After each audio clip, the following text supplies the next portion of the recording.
The Great Hall of the Galactic Council had never been so quiet.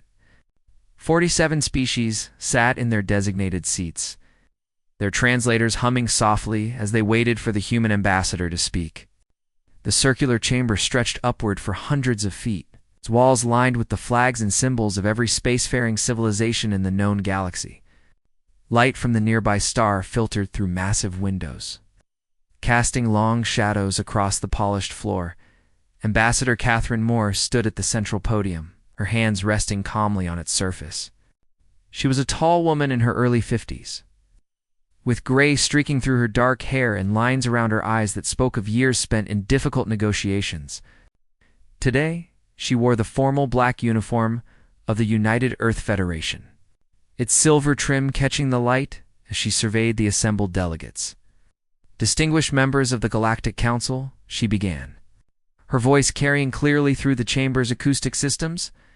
I come before you today not to negotiate, not to plead, and not to ask for understanding.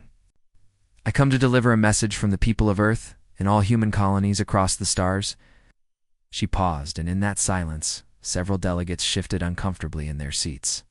The Valori representative, a tall gray-skinned being named Counselor Thrixion, leaned forward with obvious concern. The insectoid High Arbiter, Morvan, who had led the council for over 2 centuries, clicked his mandibles in what his species considered a gesture of attention. Effective immediately, Catherine continued. The United Earth Federation is withdrawing from the Galactic Compact. All human diplomatic personnel will leave council space within 72 hours. All human military vessels will return to Federation territory. Our borders are now closed to all non-human traffic until further notice. The chamber erupted. Delegates shouted in a dozen different languages, their translators struggling to keep up with the overlapping voices. Some rose from their seats in protest, while others turned to whisper urgently with their aides. High Arbiter Morvan struck his ceremonial staff against the floor repeatedly. Calling for order, Ambassador Moore Thrixion called out. His elongated gray fingers pressed together in a gesture of supplication. Surely this is some kind of negotiating strategy.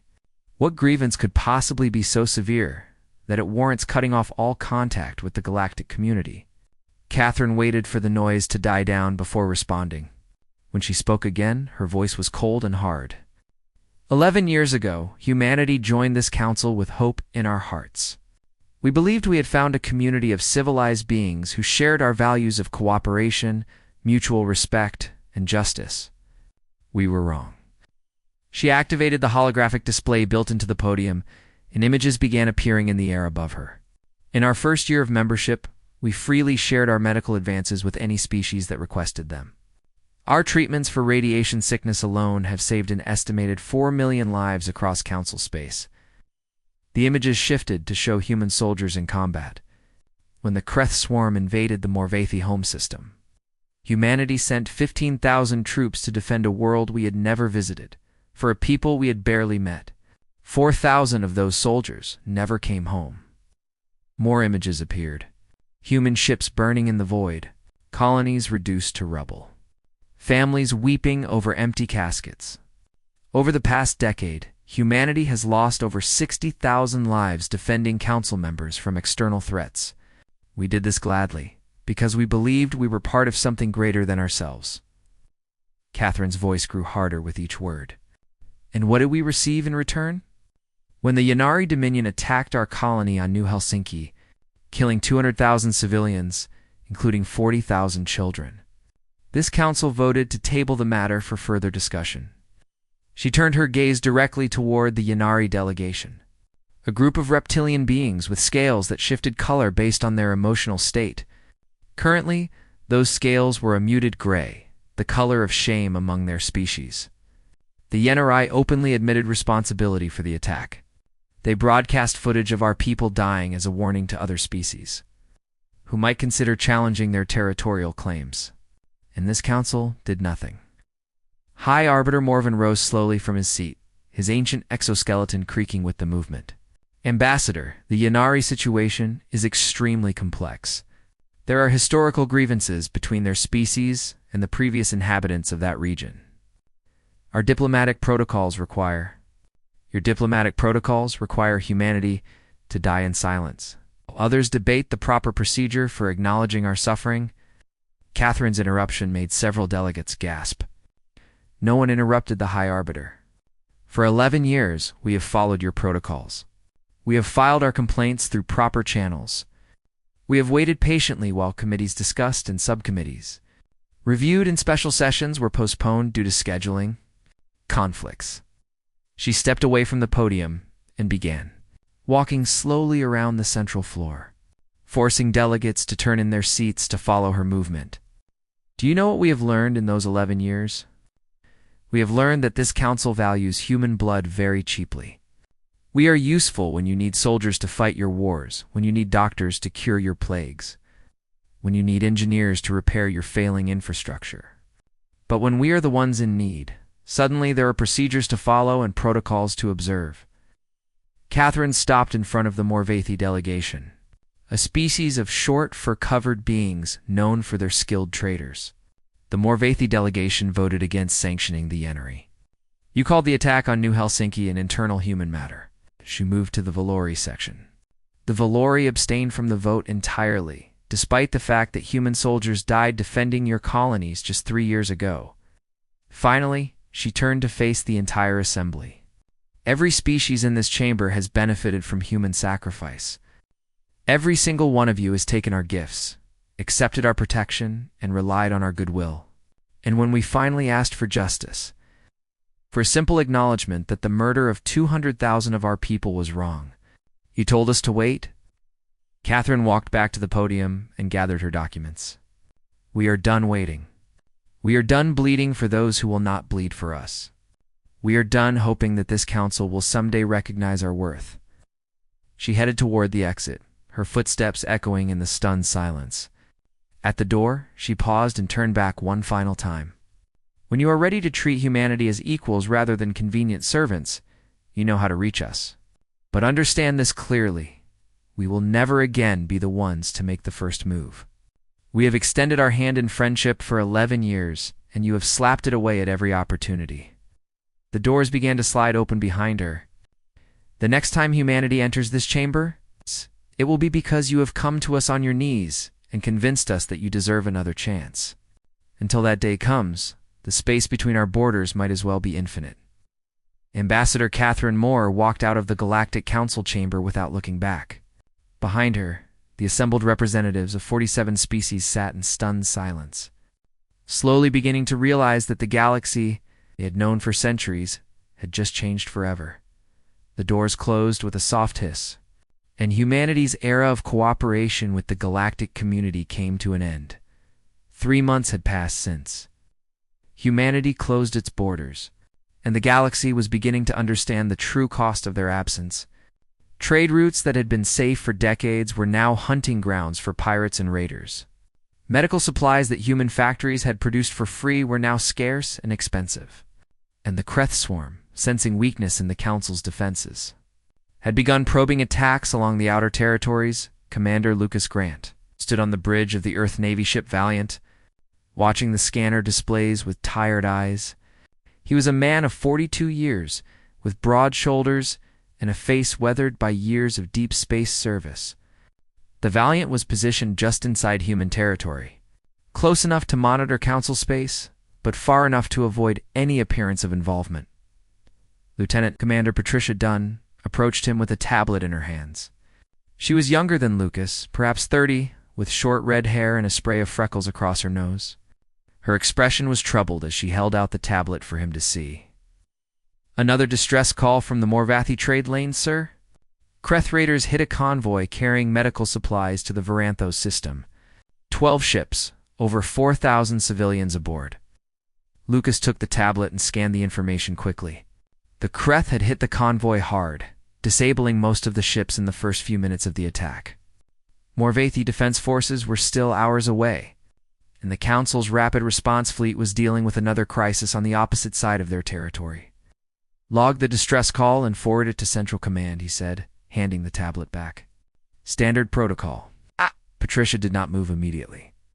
Sir, the reports indicate there are children on those ships.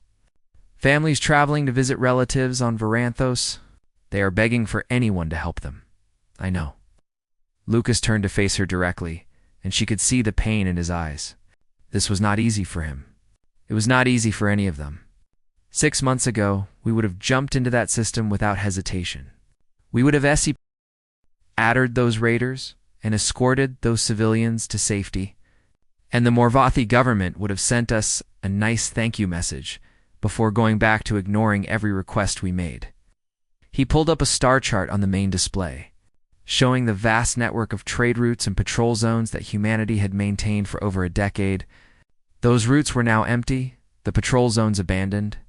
The Morvathi delegation voted against sanctioning the Ynnari. Their ambassador called the new Helsinki massacre an internal human matter that should not concern the broader galactic community. So we let innocent people die to prove a political point? Lucas shook his head slowly. We let them experience what the galaxy was like before humanity joined it. We protected these shipping lanes for years, Patricia. We lost good people, keeping them safe. And the Council took it for granted. They assumed we would always be there, always willing to sacrifice our own to save them.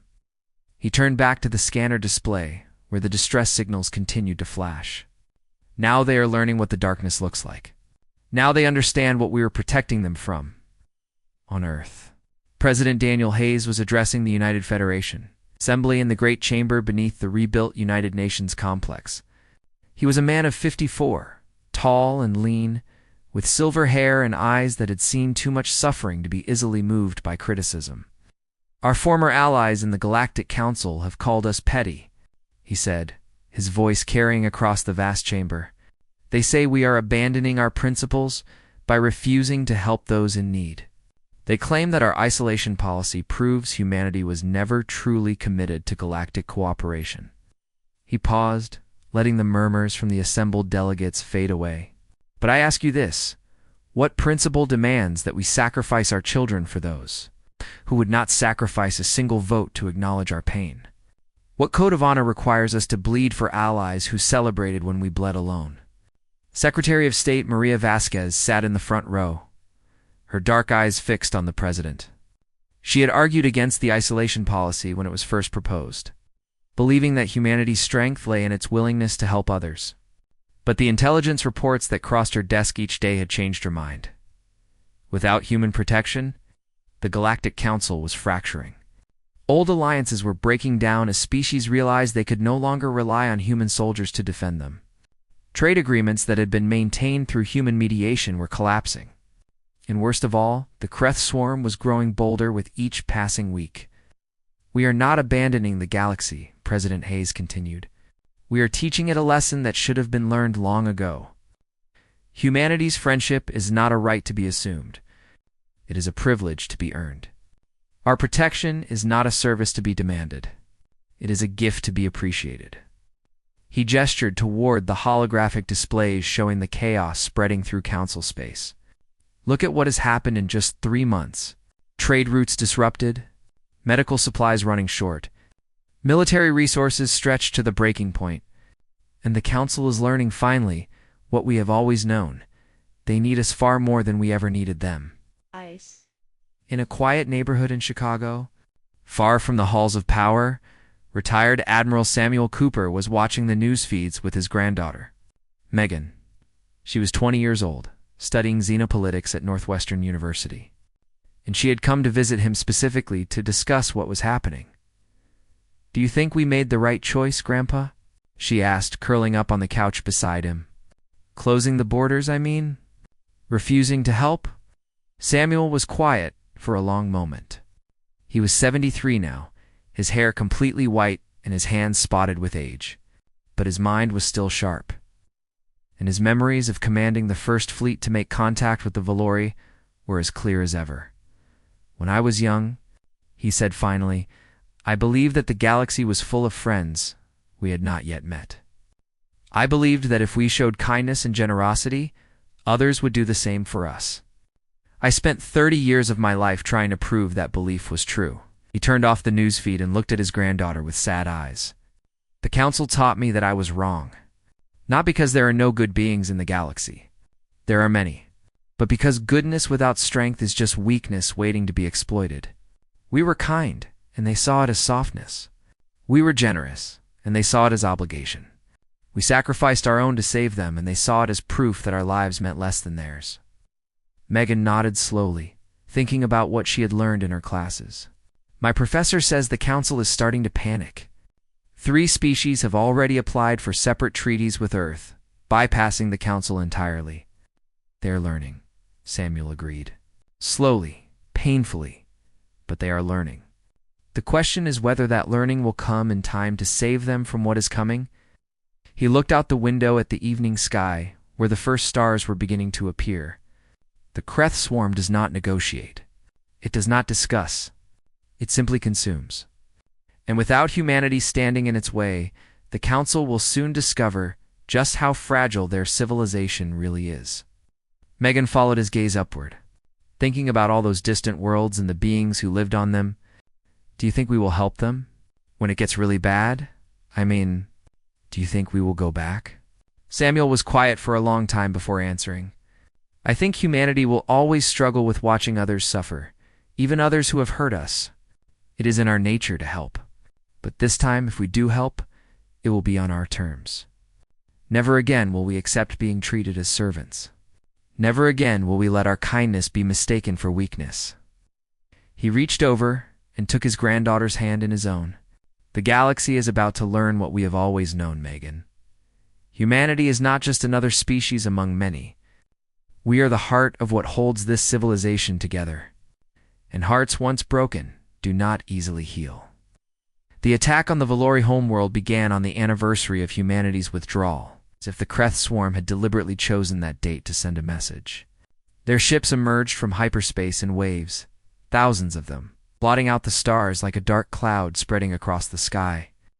Within hours, the orbital defense platforms were destroyed, and Kreth landing craft were descending on the major cities. Counselor. Thrixion broadcast his emergency plea from a bunker deep beneath the capital city, his elongated gray form trembling with fear as explosions shook the walls around him.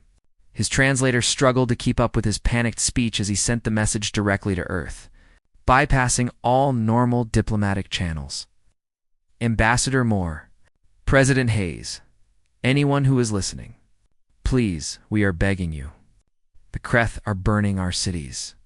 Their ground forces have landed in 6 major population centers. Our military is overwhelmed. Our civilians have nowhere to run. He paused, as another explosion rattled the bunker, dust falling from the ceiling. Whatever offenses we have committed against humanity, our children do not deserve to pay for them, please. We have no one else to turn to.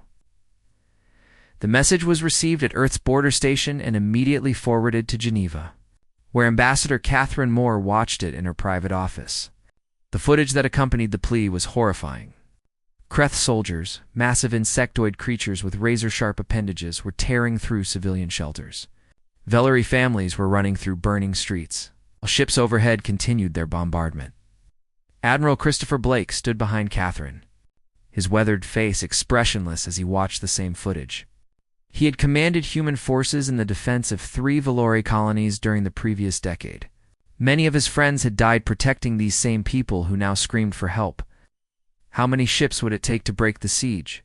Catherine asked without turning around.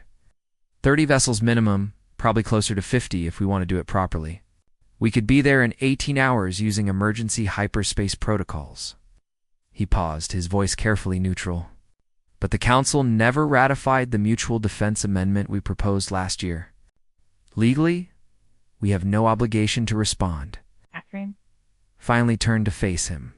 Since when did humanity need a legal obligation to do what is right, Chris? Since doing what was right got 200,000 of our people killed while the galaxy watched and discussed procedures. There was no anger in his voice, just exhaustion. I have read the Council minutes from the new Helsinki debate. The Valori delegate abstained from every vote on sanctions. When asked why, he said that human internal affairs should not distract the Council from more pressing concerns. Catherine was quiet for a long moment, the distant sounds of the city filtering through her window. Finally, she reached for her communication device. Contact President Hayes. Tell him I am recommending a response, but with conditions. The Council needs to understand that we are choosing to help, not obligated to help. There is a difference, and that difference matters. The President's response came within 2 hours. The Earth Federation would send a relief fleet, but there would be no announcement, no coordination with Council forces, and no negotiations. Humanity would do what it chose to do, and the Council could interpret that choice however they wished. Captain Nicole Brooks commanded the Earth's Navy ship Defiance, leading a task force of 50 warships through hyperspace toward the Valori system. She was 38 years old, with dark skin and close-cropped hair, and she had lost her younger brother in the defense of a Valori colony 7 years earlier. The Council had never officially thanked the human forces for that mission. They had simply expected humanity to show up the next time they needed protection. "All ships prepare for combat emergence," she announced across the fleet communication channel. "Remember your training. Remember why we are here. We are not doing this for the Council. We are not doing this because anyone asked us to. We are doing this because there are innocent people dying, and we have the power to stop it." The fleet emerged from hyperspace directly above the Valori homeworld. Weapons already powered and targeting systems locked on the Kreth formations. The swarm had not expected any response at all, let alone one this fast and this powerful. Their command ships began transmitting confused signals as human. Destroyers tore into their flanks. The battle lasted 6 hours. Human ships moved through the Kreth formations with deadly precision. Their tactics refined through decades of experience fighting these creatures.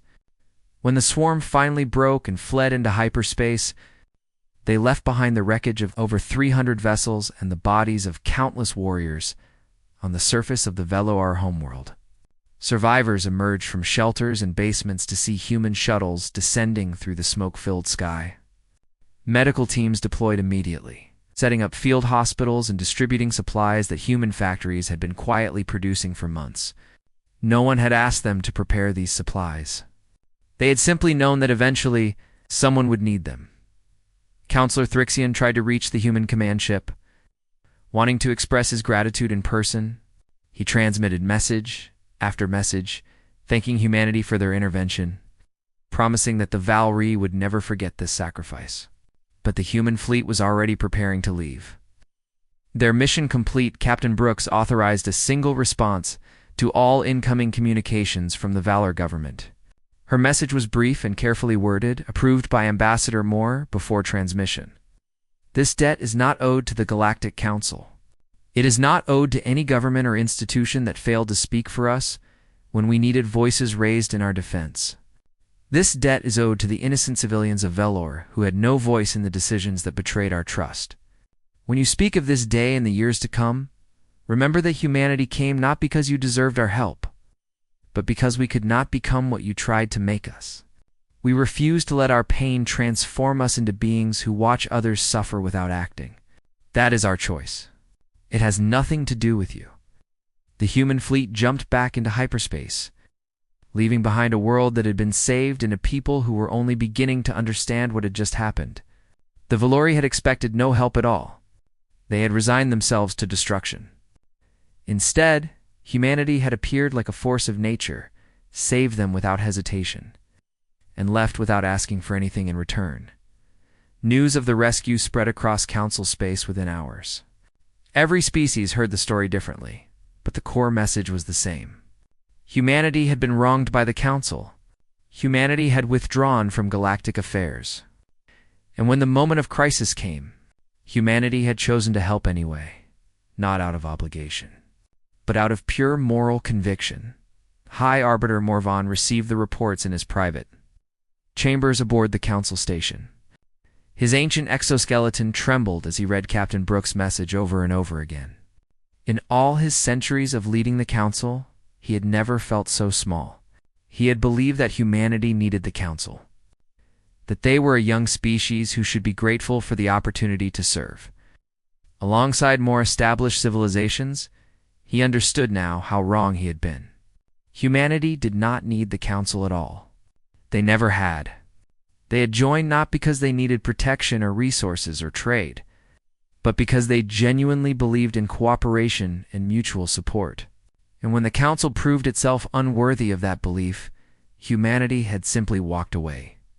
The rescue of Velor Prime proved something that many council members had never considered possible. Humanity could have watched the Velori die and felt justified in their inaction. The council had certainly given them enough reasons for such coldness. Instead, they had risked their own people to save those who had betrayed them. That choice revealed a truth about humanity that the council had never understood. Their compassion was not weakness. Their willingness to help others was not a resource to be exploited. It was the expression of who they truly were, and no amount of betrayal could change it. The question now was whether the council could become worthy of such beings, or whether they would continue to prove themselves undeserving of humanity's friendship. On Earth, Ambassador Catherine Moore watched the news feeds showing Velori civilians celebrating their survival. She did not smile. She did not feel triumph. She simply hoped that this time, the message would finally be understood. The rescue of Velori Prime sent shockwaves through every corner of the galaxy. For months, council species had debated humanity's withdrawal in abstract terms, arguing about politics and procedures and proper diplomatic responses. Now they faced a simple truth that no amount of debate could obscure. When their civilization had faced destruction, only humanity had come to help. And humanity had asked for nothing in return. High Arbiter Morven called an emergency session of the full council, his ancient body trembling as he made his way to the central podium. He had led this assembly for over 200 years, guiding it through countless crises and conflicts. But he had never felt so uncertain about the words he was about to speak. "Distinguished delegates," he began, his voice carrying the weight of his years. "I stand before you today, not as your High Arbiter, but as a being who has made a terrible mistake. We have all made this mistake, some through action and others through silence. But the responsibility falls most heavily on those of us who had the power to choose differently." He paused, letting his gaze sweep across the chamber. Many delegates avoided his eyes, staring down at their consoles or whispering to their aides. The shame in the room was almost physical, a presence that everyone could feel, but no one wanted to acknowledge. "We treated humanity as a tool," Morven continued. "We accepted their sacrifices as our due. We demanded their protection while denying them the basic respect any sentient species deserves. When their colony was attacked and their people slaughtered, we told them to wait while we discussed procedures." Delegate Soren of the Yanari Dominion rose from his seat, his reptilian scales shifting to an aggressive red. "High Arbiter, the humans have withdrawn from galactic affairs of their own choice. Their isolation is a tantrum, not a legitimate grievance. We should not reward such behavior by accepting blame for their oversensitivity." Oversensitivity? The response came from Ambassador Thrixion, who had returned from his homeworld specifically for this session. 200,000 dead, and you call their response oversensitivity? "They saved my world 3 days ago, Delegate Soren. They came when no one else would. When your people attacked their colony, we debated. When the Kreth attacked my people, they acted." Soren's scales flickered between colors as anger and embarrassment warred within him. "The Yanari Dominion has apologized for the unfortunate incident at New Helsinki. We offered compensation that the humans rejected. What more do they expect from us?" "They expect us to understand what we did wrong," Thrixion said quietly. "They expect us to see them as equals, not as servants. They expect us to feel shame for how we treated them. Real shame. Not diplomatic language designed to minimize our responsibility." The debate continued for hours, with delegates arguing back and forth about the proper response to humanity's withdrawal. Some insisted that the council should maintain its dignity and wait for humanity to return on their own terms. Others argued that immediate action was necessary to repair the relationship before it was too late. A small faction even suggested that the council should learn to manage without human involvement, though they fell silent when asked how they planned to deal with the Kreth swarm. On Earth, a different kind of reflection was taking place. In a small coffee shop in San Francisco, Dr. Linda Palmer sat across from her former colleague, Dr. Marcus Webb. Both were xenoanthropologists who had spent their careers studying alien cultures and trying to build bridges between species. The events of the past year had challenged everything they believed about interstellar cooperation. I keep thinking about the assumptions we made, Linda said, stirring her coffee without really seeing it. We thought that if we showed the galaxy who we really were, they would respond in kind. We thought kindness would create kindness, that sacrifice would inspire sacrifice. Marcus nodded slowly. He was older than Linda, with gray in his beard and worry lines around his eyes. The mistake was thinking that all species develop the same moral frameworks. We evolved on a planet where cooperation was necessary for survival. Many of these council species evolved in environments where strength and dominance were the only values that mattered. But the Valori are not like that. The Morvathi are not like that. These are species that value community and mutual support, just like we do. Why did they stand by while our people were murdered? Because the council system taught them that there is always someone else to handle the difficult problems. Marcus leaned back in his chair, his expression troubled. We became that someone else. For over a decade, whenever there was a crisis, humanity showed up. Whenever there was a threat, human soldiers died to stop it. The other species did not learn to be strong. They learned to call for us. Linda thought about this for a long moment. So we created the very dependency that led to our exploitation. We made them weak by always being strong for them. Yes. And now they are learning to be strong again the hard way. The question is whether they will learn the right lessons or the wrong ones. Will they become better partners, or will they simply become better at manipulating whoever replaces us? In Chicago, Megan Cooper was having a similar conversation with her grandfather, Samuel. She had just finished her final examinations for the semester. Her mind was full of the theories and arguments she had been studying. But the real education was happening in real time, as the galaxy struggled to understand what humanity's withdrawal truly meant. My professor says the council is starting to fragment, Megan reported. Several species are negotiating bilateral treaties with Earth, bypassing the council entirely. Others are forming their own military alliances, preparing to defend themselves without relying on anyone else. Nadi nodded thoughtfully. The old order is breaking down. The council was never really designed for cooperation. It was designed for convenience. As long as someone else was willing to do the hard work, everyone could pretend they were equal partners. Now that pretense is impossible to maintain. You think that is a good thing? The fragmentation, I mean? I think it is necessary. Samuel rose from his chair and walked to the window, looking out at the city lights. The council system was built on a lie.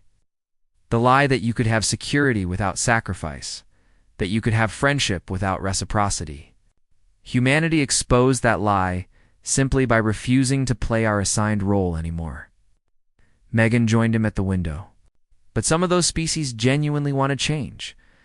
The Valori ambassador has been pleading for another chance. The Morvathi government has publicly apologized for their votes against us. Words are easy, Samuel said gently. The question is whether they are willing to back those words with action. When the next crisis comes, and it will come, will they stand beside us as equals?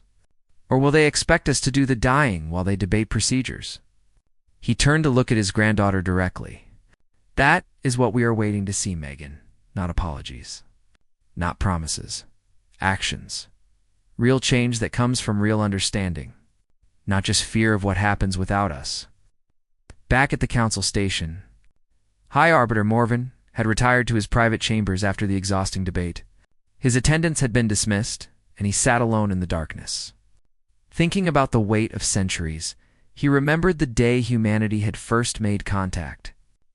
Their small ships appearing at the edge of council space with messages of peace and hope. He remembered thinking how naive they seemed, how idealistic, how utterly unprepared for the harsh realities of galactic politics.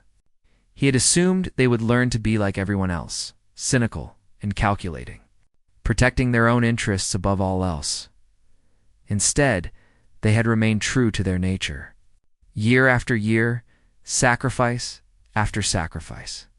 And in the end, it was the council that had changed, becoming more dependent on human goodwill, even as they treated that goodwill with contempt.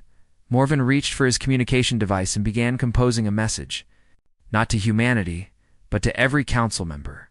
It was time to stop debating and start acting. It was time to admit that the old ways had failed and something new was needed. It was time to prove through deeds rather than words that the galaxy could become worthy of humanity's friendship. Whether anyone would listen was another question entirely. 1 year after humanity closed its borders, a delegation unlike any in galactic history arrived at Earth's border station.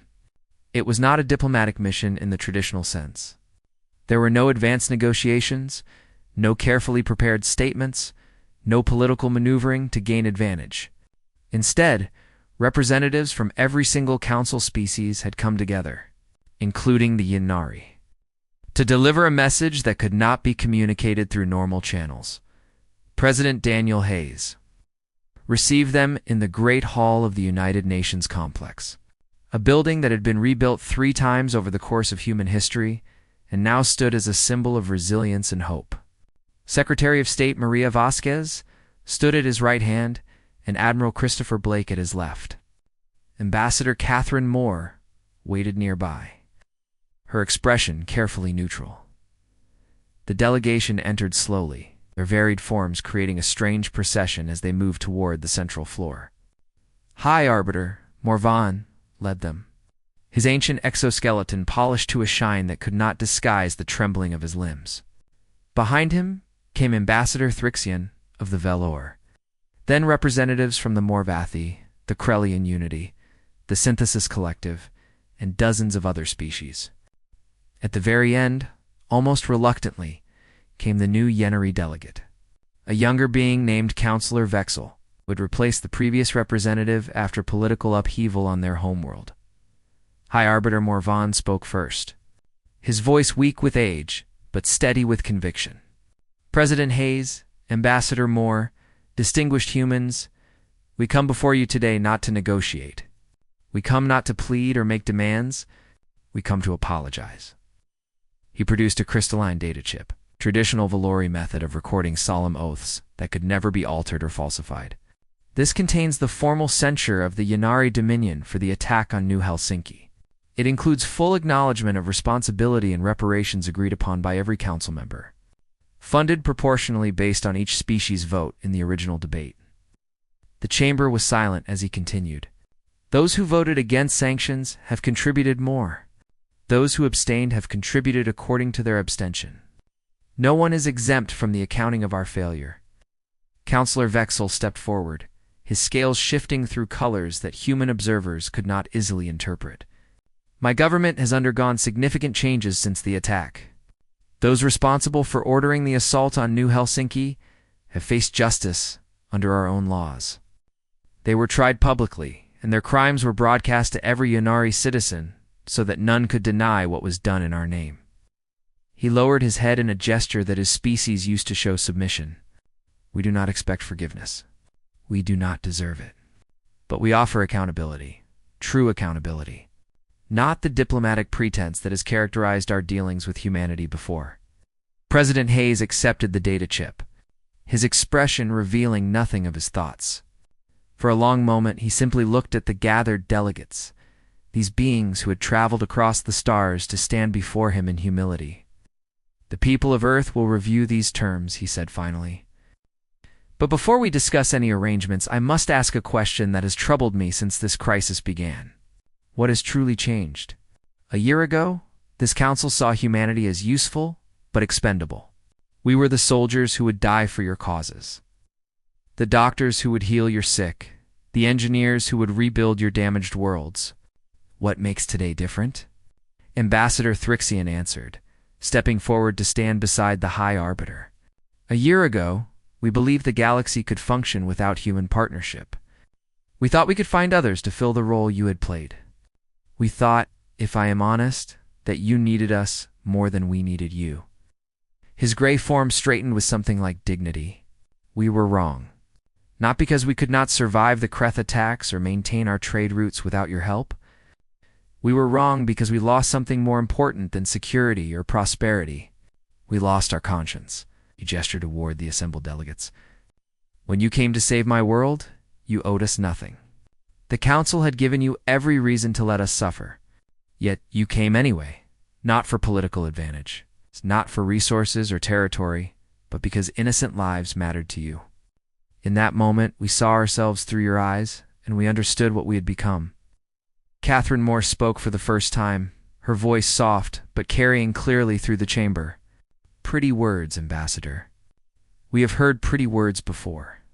Your species has always been skilled at expressing regret, while continuing the same behaviors that required apology in the first place. Yes, Morven agreed, his ancient head bowing, which is why we offer more than words. The new Galactic Compact has been drafted according to principles humanity proposed years ago. Principles we rejected at the time as too idealistic for practical governance. He activated a display showing the document's key provisions.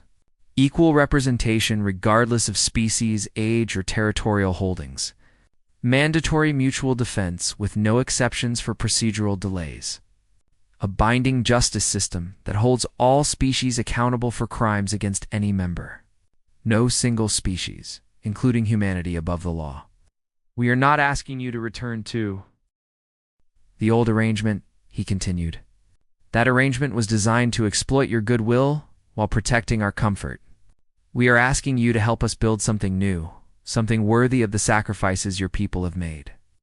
President Hayes was silent for a long time, his eyes moving from delegate to delegate. These were beings who had wronged humanity deeply, whose inaction had cost hundreds of thousands of human lives. Yet here they stood, offering terms that humanity had sought for years without success. He looked at Catherine, who gave an almost imperceptible nod. Then at Admiral Blake, who did the same. Finally at Secretary Vasquez, who met his eyes with an expression that said everything was possible. But nothing was certain. The United Earth Federation will review your proposal in detail, Hayes said at last. If it meets the standards our people deserve, if it provides genuine protection for human interests, rather than mere promises, we will consider rejoining the galactic community. He stepped down from the raised platform and approached High Arbiter Morvan directly. Looking up at the towering insectoid figure, but understand this clearly, all of you.